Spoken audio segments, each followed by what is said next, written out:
Hello, everybody, and welcome back. Yes, I'm back tonight with another one for a late night for East Coasters and West Coasters. Today was a big day. President Biden unveiled his Build Back Better plan, part number one, $2.2 trillion infrastructure bill in Pittsburg today. Let's get you guys recapped on everything that happened of all the events of today. Let's get straight into it.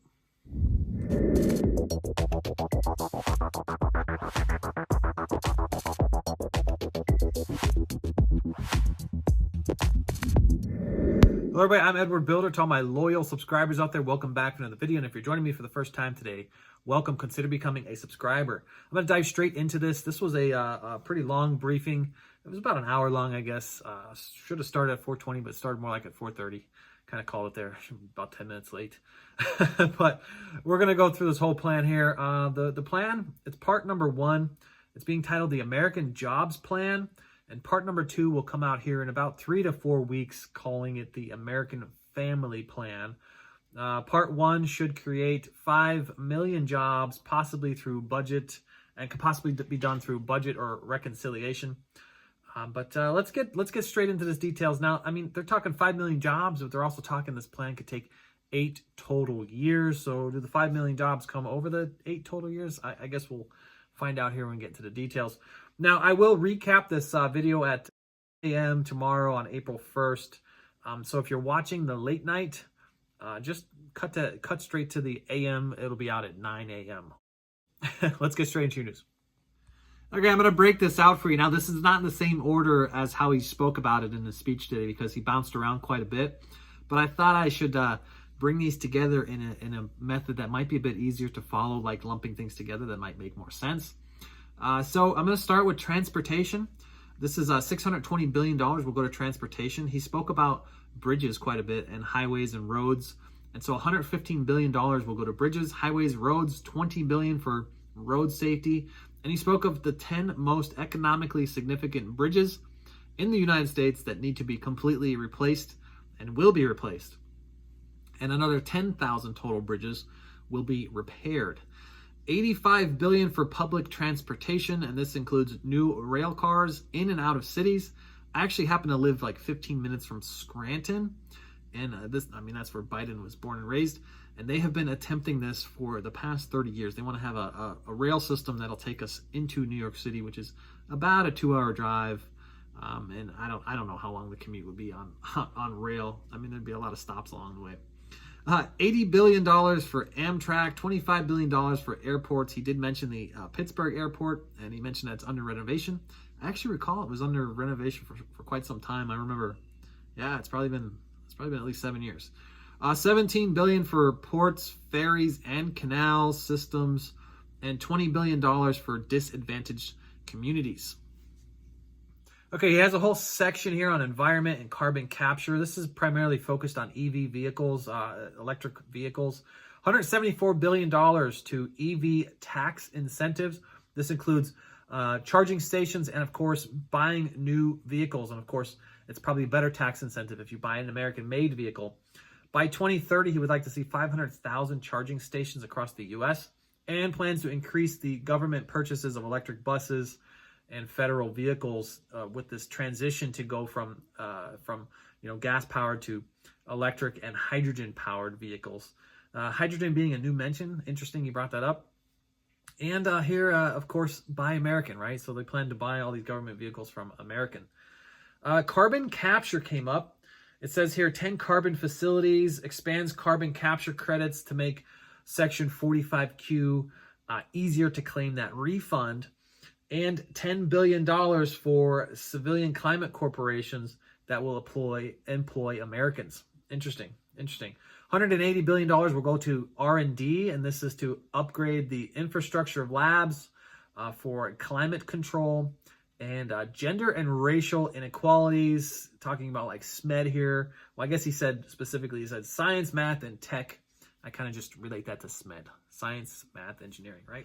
Let's shift over to manufacturing. He wants to bring $300 billion to manufacturing, specifically $50 billion to semiconductors, $50 billion for the National Science Fund, $50 billion for a new department inside the Department of Commerce, which would monitor domestic industrial capacity, No more supply chain shortages is, I think, where they're heading here.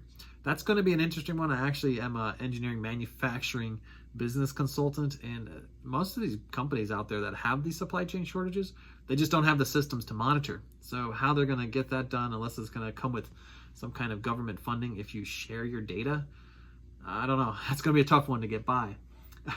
He also spoke of the workforce.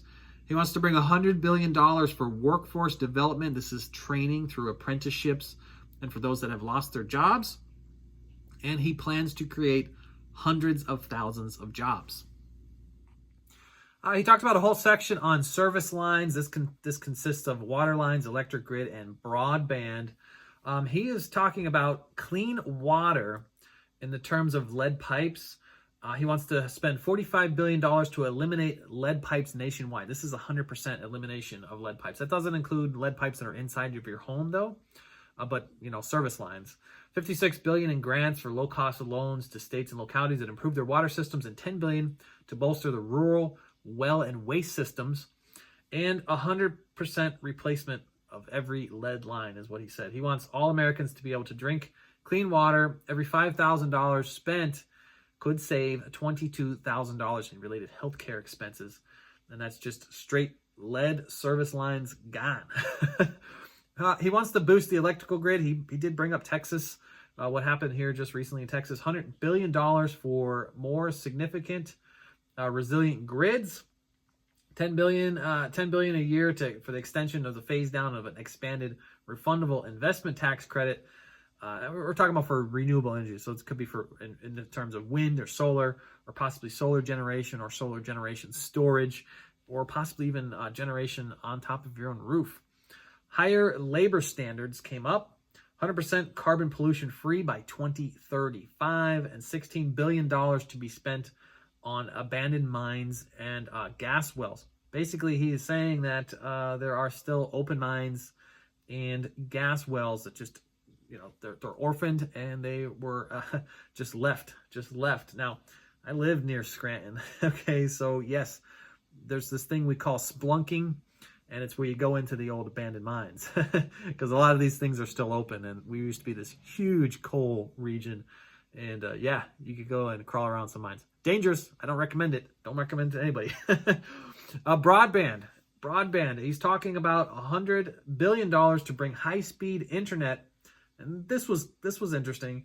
More transparent pricing. All right, very specific on that, and subsidies for low-income households. He doesn't want to have any child out there to not be able to have the access to internet in their own home. I think that might be a good move. I'm going to shift over to the public sector here: schools, childcare, elder care, and households. He plans to bring $100 billion to improve public school buildings. $50 billion in direct grants, and additional $50 billion through bonds. $12 billion in community college facilities. $25 billion to upgrade child care facilities, which would be through like tax incentives and on-site child care. In the elder care sector, $400 billion for housing and care for the elderly and those with disabilities, and $18 billion to modernize VA facilities and clinics. In the household section, $213 billion to build and renovate 2 million affordable homes. That would be through like HUD. Tax credits on buildings for low-income families, $40 billion for public housing, and upgrade to some commercial facilities as well. So here's an interesting section, and it is on taxes and IRS audits. So corporate tax hikes are definitely something that are being talked about. He wants to raise corporate taxes with a minimum of 15%. He wants to raise the corporate tax from 21 to 28%. And then he wants to raise overseas minimum tax profits from 13% to 21%. And this is an interesting one. He wants to eliminate the tax breaks for oil and gas. And this would also include for companies that pollute to pay into the Superfund Trust Fund. And that's a trust fund that's designed for remediation of like oil spills or soaks into the soil, anything that's really polluting lakes, rivers, streams, the water supply, you name it. So that Superfund Trust is designed to do that. So they'd have to pay into this thing now. IRS audits were brought up, and this is to provide additional funding to increase audits on corporations. So with the corporate tax hikes, they want to make sure they're going to pay. And additional details will be coming up in the near weeks, because there may be additional audits on personal income tax as well. So let me sum all this up for you. And before I do, if you really appreciate the research I do here, tap the like button. Every time you touch the like button, YouTube recommends this video to more and more people, and it really helps me out here on the channel. So in the final words of Biden, he wants to reward work, not wealth, bringing 5 million jobs, possibly doing this through budget reconciliation. Part number 1, we're going to see here today. We saw it announced, and part number 2 will be announced in a few weeks, called the American Family Plan. But the American Jobs Plan, I mean, this is really a plan to compete with China, really boost our edge and battle out over biotech and batteries and computer chips and clean energy, etc. So he's had a lot of long discussions with the Chinese government, and I mean, this is his plan. It's going to be a 15-year vision. He wants to spend $2 trillion, $2.2 trillion over this 8 years. And if we fail to do so with these investments today, it could put our children at a disadvantage and in tons of debt. In other words, is what he's saying. Our infrastructure is crumbling. We rank 13th in the world. And, you know, he's talking that he already spoke with McConnell, trying to get the whole team in line, and that nobody making under $400,000 a year will see their federal taxes go up. Interesting, he said federal taxes go up because who knows? I mean, there could be increases on other taxes elsewhere.